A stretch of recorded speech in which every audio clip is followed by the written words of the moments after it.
Olá, amigos da TVL, está começando o programa Nossa Gente. Meu convidado hoje é o Dr. Marco Aurélio Bussi, ele é ministro do STJ, Superior Tribunal de Justiça.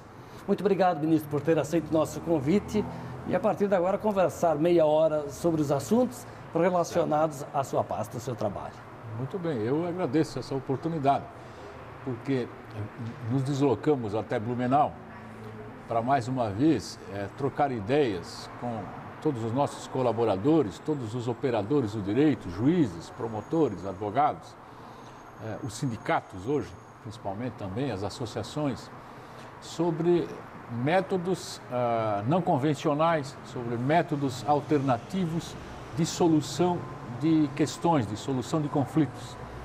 E, portanto, é um tema ao qual me dedico há muitos anos, acerca dessa matéria, e hoje nós tivemos a felicidade de trocar ideias aqui, porque nós já temos aqui o projeto Concilia há muitos anos em Blumenau. Ele é um referencial nacional, né? Foi implementado aqui pelos sindicatos, sindicatos tanto de empregadores quanto de empregados. Foi uma parceria nesse empreendimento, contando também com o doutor Leria, que é o juiz do trabalho aqui de Blumenau, há muitos anos já, e esse modelo serviu de exemplo para várias outras iniciativas e chegou praticamente a ser uma das razões de um projeto de lei de âmbito nacional que modificou um dos artigos da consolidação das leis do trabalho, implementando, trazendo para dentro daquela modalidade de justiça uma modalidade mais intensa, uma ferramenta, um instrumento mais intenso de conciliação, de mediação, de resolução de conflitos. Pois é, agora recentemente a CLT completou 70 anos. Para alguns especialistas, dizem, esses especialistas, que a lei é moderna e muito atual ainda. O senhor também concorda? Olha, não é a minha área. Então, emitir um conceito ou uma opinião, notadamente perante um veículo de comunicação, não é? Que tem um alcance público muito grande. Então, posso falar como um leigo nessa área, né? Não é a minha área a jurisdição trabalhista. Mas eu creio que tudo a seu tempo. Eu creio que nós temos legislações no Brasil, como, por exemplo, o Código de Defesa do Consumidor, que é considerado o melhor código de defesa do consumidor do mundo. E é mesmo. É um código excelente, muito admirado, muito respeitado. Todavia, no que diz respeito ao Código de Defesa do Consumidor e à proteção dos consumidores, esse código ele não é totalmente implantado, implementado, totalmente instalado. Ainda não temos o nosso consumidor no Brasil totalmente protegido. E é assim. Então, me reportando agora à CLT, eu creio, até onde eu a conheço, é um estatuto legislativo que reproduz a memória do seu tempo, que reproduz a intenção, a vontade, o ânimo do seu tempo. E, com certeza, dentro dele nós temos consagradas grandes conquistas, né, que é o equilíbrio da relação entre o capital e o trabalho. Isso só por si já é uma grande conquista e, evidentemente, desde a sua expedição, desde a sua implementação, ela vem sofrendo, como todas as outras leis, como todas as outras consolidações e todos os outros diplomas legais no Brasil, vem sofrendo aprimoramentos, vem recebendo aprimoramentos. Doutor, sempre é importante ouvir, né, opiniões diferenciadas acerca dos temas, para que se tenha uma ideia também do geral da construção do nosso país. Mas o senhor está preocupado com esse excesso de processos que existem aí e como resolver essa questão. Por isso, o senhor tem andado pelo Brasil, né, inclusive aqui em Blumenau, para encontrar caminhos ou evoluir essa proposta, né? Na verdade, temos muitas pessoas, muitos profissionais da nossa área, juízes, advogados, promotores, procuradores, e também, felizmente, hoje já em outras áreas, como na assistência social, como na psicologia, na psiquiatria, afinal, vários profissionais hoje no Brasil, a imprensa, não é? Você, os jornalistas e tal, são muitos profissionais que estão muito preocupados com essa questão do volume de processos. Para você ter uma ideia, nós temos hoje no Brasil praticamente para cada 2 habitantes um processo. Então, é bastante, né? É muito, é demais. Então, você vê na rua 20 pessoas andando, para cada 2 delas temos um processo. É um número imenso de processos, alcançamos hoje praticamente quase 85, 86 milhões de ações para um país. Mas o grande público talvez não faça nem ideia de que isso aconteça. Né? Não faz. Eu creio que não. Muitos de nós não estão atentos a isso. Então, isso tem várias razões para chegarmos lá. Algumas dessas razões, algumas pessoas acham que são razões negativas. Outras pessoas acham que são positivas. Então, nós temos que respeitar todas as opiniões. Todavia, respeitando as opiniões que acham isso positivo ou que acham isso negativo, ou que as razões de termos alcançado esse volume de processos são boas ou ruins, pouco importa. O que nós temos é que dar uma solução, apresentar uma estratégia de solução para isso. Uma delas, eu tenho certeza absoluta disso, é a reformulação dos nossos códigos, das nossas leis de processo.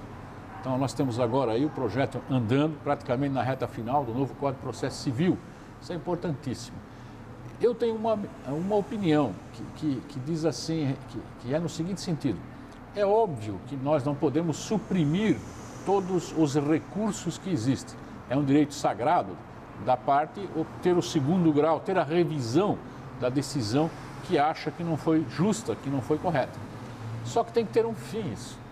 Então, infelizmente, no Brasil, eu creio que o nosso sistema permite, se você implementar, você interpor, você entrar com muitos recursos e muitas variedades de recursos na mesma fase processual. Então, o volume de recursos é muito intenso, é muito grande no Brasil. Volto a repetir, é óbvio, eu respeito quem tem opinião contrária a essa, não há dúvida nenhuma, essa é a minha opinião. Agora, doutor Marco Aurélio... Mas, desculpe, só para complementar, mil perdões. Mas, além disso, é óbvio, existem muitas outras providências, como simplificar a justiça no que diz respeito às ações de menor complexidade, como é o caso da Lei 9.099 nos juizados especiais. Né? A Justiça do Trabalho já está fazendo isso, a Justiça Comum já está fazendo isso, a Justiça Federal também. Tanto é que nós temos excelentes já resultados. Em 5 anos, 6 anos praticamente agora, esse projeto chamado Movimento pela Conciliação, ele foi implementado há questão de 6 anos praticamente no Brasil e ele já, em 6 anos, alcançou um grande sucesso, tanto é que ele está implantado em todo o Brasil, nas 3 justiças, na federal, na estadual, na trabalhista, em todo o território nacional e em todas as jurisdições. Eu ia fazer uma colocação relacionada com a solução de conflitos e perguntar se é preciso mais políticas públicas para fazer esses processos andarem. Sem dúvida. Para quem está nos ouvindo, né, quando nós falamos de políticas aqui, é importante destacar que são políticas públicas, né? Políticas públicas do Poder Judiciário, políticas públicas voltadas à questão da justiça. Né? Isso é importante. E nós temos a resolução número 125 da Presidência do Conselho Nacional de Justiça, ela implementou uma política pública de resolução de conflitos. Então, é um ato normativo, praticamente força de lei, né? É um ato normativo, que diz, olha, tribunais de justiça, juízes de direito, afinal, operadores do direito do Brasil inteiro, nós temos que implementar, que instalar, que fazer funcionar em todo o país outros mecanismos para resolver problemas, questões, processos, ações judiciais das pessoas. Então, é a própria norma que está dizendo isso. Não sou mais eu, não é mais você, não é mais uma opinião de alguém que é interessado no assunto. Não, é uma determinação, é uma política pública do Poder Judiciário. Então, os juízes de direito, os advogados, os nossos promotores, ou seja, todos os operadores do direito, os procuradores, os professores, a sociedade civil, de um modo geral, tem que estar atenta a isso. Hoje em dia, você foi muito bem nisso aí, obrigado pela sua colocação, é uma política nacional oficial. Não tem que ter mais aquilo, mas, puxa, o que é isso? O juiz propondo conciliações fora do processo, os advogados, os promotores, os professores, afinal, vindo montar postos de conciliação, puxa, que coisa. Não, isso, se havia algum prurido, alguma observação acerca dessa iniciativa, mil perdões, se acabou. Agora nós temos que partir para a prática. Porque o que parece fácil, né, e entende-se como uma solução, é reunir as partes, uma conversa, alguém mediando e resolver a questão, às vezes em minutos, né? Simplérrimo. Simples. E outra coisa que você foi, mais uma vez, parabéns, muito bem, é o seguinte. Eu vou te dar aqui um processo e você vai fazer uma sentença. Você vai dar uma sentença. Ótimo. Aquela sentença vai resolver o quê? Vai resolver o processo. Não vai resolver o problema que há por trás do processo. Então, por exemplo, nós dois somos dois vizinhos e estamos brigando por causa da linha de divisa da nossa propriedade. O juiz, quando dá a sentença, ele resolve o processo, a ação que nós temos, mas ele não resolve a briga que nós já temos, ele não resolve os filhos nossos se estranhando, não reaproxima as famílias. Não faz, a sentença não pode fazer isso, não faz isso. Agora, vamos enfocar esse filme de um outro modo. Agora vamos propor a conciliação. Então vem uma pessoa preparada para conciliar, não é alguém que a gente pega na rua ali, não é isso. Alguém preparado.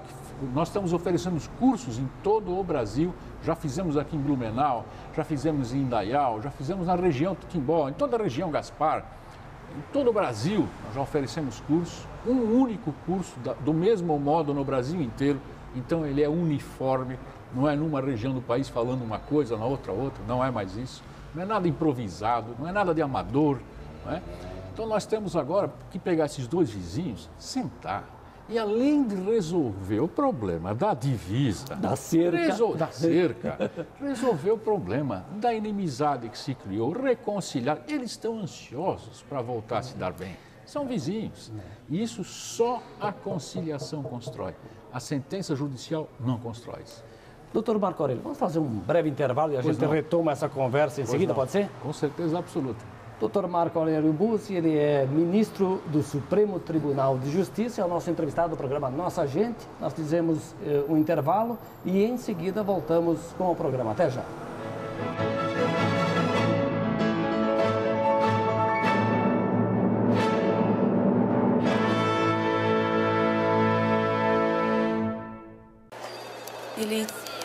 Ele tinha um sorriso irônico.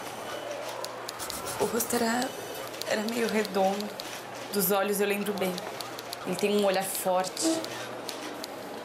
Nós vamos buscar esse elemento. É esse cara.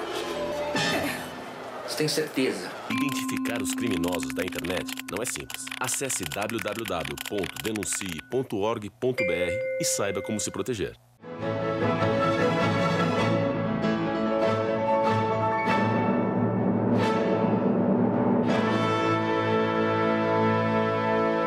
Estamos de volta na sequência do programa Nossa Gente. Meu entrevistado hoje é o Dr. Marco Aurélio Bussi. Ele é ministro do Superior Tribunal de Justiça, o STJ.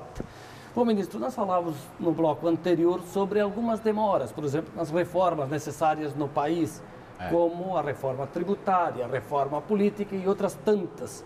Na sua leitura, por que essa demora ela é tão presente e não se muda? É uma questão cultural?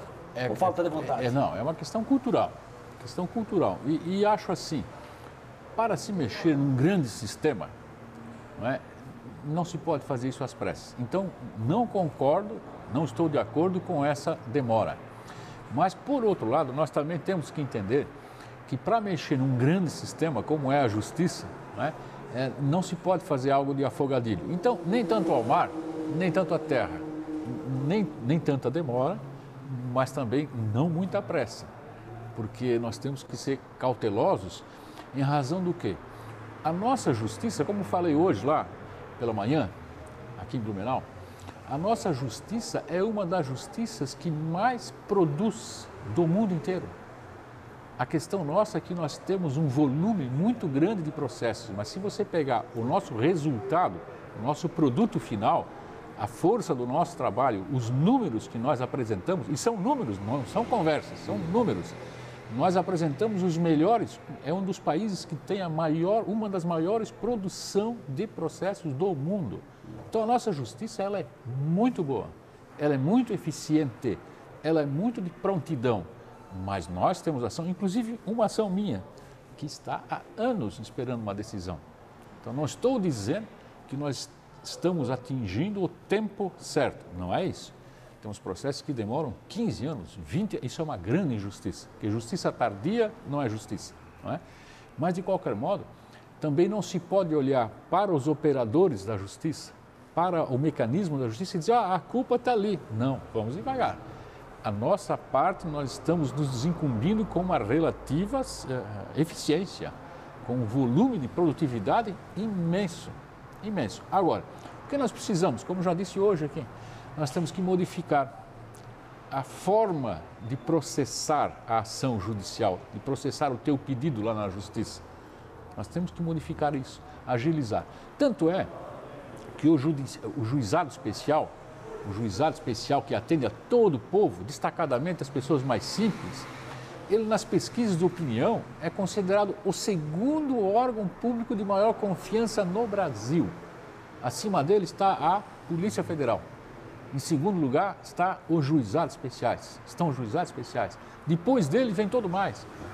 Vem todo mais. Então, essa questão do tempo de reforma do judiciário é importantíssima, é muito importante que nós tenhamos uma reforma grande do judiciário, mas temos que começar pelo elementar, por aquilo que é óbvio. Qual é o óbvio? É o sistema nosso de recursos e o sistema nosso processual. Se nós não enfrentarmos essas duas questões com prioridade e com carinho, pode modificar todo o resto que não vai adiantar nada. Ministro, vamos deixar um pouquinho o trabalho de lado e os ideais que a gente quer de um país melhor para falar um pouquinho do cidadão, do timboense Marco Aurélio. Né? Opa! O senhor gosta de falar da Grande Timbó, né? Gosto de falar da Grande Timbó. Por que a Grande Timbó? Por que a Grande Timbó? Perdão. Eu adoro essa região aqui, né? Quem não gosta do lugar onde nasceu? É um vale bonito, né? O nosso vale é encantador, né? E talvez foi a educação que recebi aqui, né? Muito prática, muito objetiva, eu gosto disso, né? De alcançar metas, né? O nosso empreendedorismo, que é típico aqui de todo o Vale do Itajaí, desde Rio do Sul até a Foz em Itajaí. Nós temos cidades pioneiros, nós temos empresários, temos operários, temos técnicos, temos pessoas muito poderosas e pessoas muito simples, mas todas elas servem de exemplo para alguma coisa. Né? Então, isso é riquíssimo. O Vale do Itajaí é um dos lugares mais ricos do mundo nisso aí, porque nós temos aqui exemplos de cidadania, exemplos de doação às causas comunitárias, pessoas que se doam, né, que empreendem uma vida inteira. Não quero citar nomes para não ferir suscetibilidades, mas nós temos grandes exemplos aqui no Vale do Itajaí. Então, por isso que eu, felizmente, me criei aqui. É um orgulho para mim, né, ser do Vale do Itajaí, ser da Grande Timbó, como você falou. E isso da Grande Timbó é uma brincadeira nossa, não é? O Timbó foi feito Timbó e depois ao redor dele foi feito todo o resto do mundo. Há quem denomine Timbó da Pérola do Vale. Foi meu pai. Foi meu pai que criou essa denominação. Fez o hino de Timbó, o professor Gelino Sebastião Bussi, né, que fez o hino de Timbó e deu essa definição também. Timbó, Pérola do Vale. Foi quando do centenário de Timbó que o papai, que foi professor, mamãe também, a Polônia Gastaldi, professores aqui na região, fundadores de colégio. Mamãe foi secretária de educação de Indaial, o papai também, em Timbó. Então, tem belos exemplos aqui, as pessoas com as quais trabalhei desde pequenininho. E é uma região de natureza muito bonita, né? Pelo menos, eu tenho 54 anos de idade, 55 agora. Pelo menos há tempos atrás, né, os rios, o Rio Benedito, o Rio dos Cedros, até hoje são lugares encantadores de natureza. Você andava... Pescou muito lá, tomou banho lá no Rio Benedito? Tomei muito banho, andei muito de canoa, tenho saudades imensas. Aliás, boas recordações eu tenho dos amigos, né, do tempo de colégio. Então, eu só tenho lembranças maravilhosas daqui. O senhor ficou até que idade em Timbó? Eu nasci em Timbó, fiquei até uma certa idade na infância, saí, fui a Joinville, morei em Joinville com a mãe, e depois retornei a Timbó e fiquei até os meus 16 anos. Então, houve um intervalo de alguns anos que saí, fui para Joinville, mas depois eu retornei e fiquei aqui até fazer a faculdade de Direito em Itajaí, onde me formei. Na Univale. A Univale. E depois me formei, ingressei na magistratura aqui em Santa Catarina, fui juiz em Ceará, em Dionísio Cerqueira, em em São José do Cedro, afinal, em Concórdia, em São Joaquim, em Itajaí, em Florianópolis, e passei como substituto em todo o norte do estado, Joinville, Jaraguá, Guaramirim, Rio Negrinho, Mafra, Canoinhas, Itaiópolis, afinal, como todo juiz de carreira, não é? Bom, o senhor é de origem italiana. Sim. Tutti gente buona. Tudo bom, tudo brava gente, mas criado no meio de alemães, né? Não poderia ser diferente, né, aqui no Vale. Eu dizia para o papai assim, que era de origem italiana, eu dizia assim, papai, fizesse uma grande coisa, me criasse no meio dos alemães, que tem um senso prático muito grande, né? Então, o italiano é muito alegre, muito efusivo e tal. Divertido. E com essa influência germânica ficou muito bom, né? Por isso que eu acho que o nosso português que está aqui, o nosso japonês que está no norte aqui do Vale, né? Nós temos temos aqui esse contingente de raças que vieram para o Brasil, que estão, né, aqui, essa miscigenação que nós temos aqui no Vale do Itajaí é riquíssima, né? Nós temos valores de praticamente todas as regiões do mundo, quase, né? Muito legal, né? O senhor praticamente conhece o estado todo, né? E agora o Brasil, né? Por ofício do trabalho. O Brasil estou conhecendo agora nos últimos 6, 7 anos, praticamente, em razão desse projeto. Nós estamos levando esse projeto, né, não com tanta frequência, mas afinal, nós temos muitos outros colegas nós trabalhamos nessa equipe, composta por muitos outros colegas, professor André Goma, professor Roberto Bacelar, percorrem o Brasil inteiro eles são os professores desse curso, né, desse projeto. Então eles percorreram o Brasil inteiro e vez ou outra a gente pode acompanhá-los em outro lugar. É um país belíssimo, riquíssimo, né?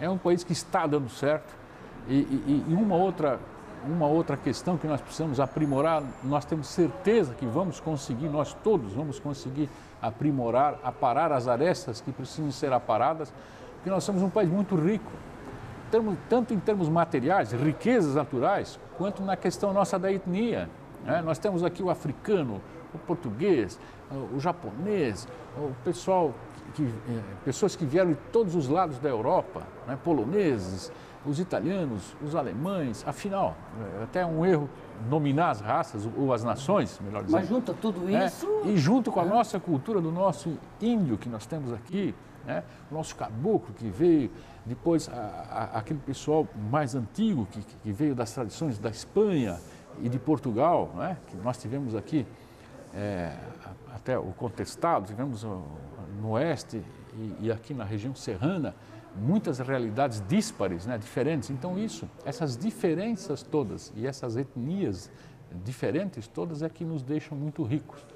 Como é um país em que Deus colocou todas as riquezas que tem e somos uma nação que é muito versátil, então eu não creio, é impossível dar errado.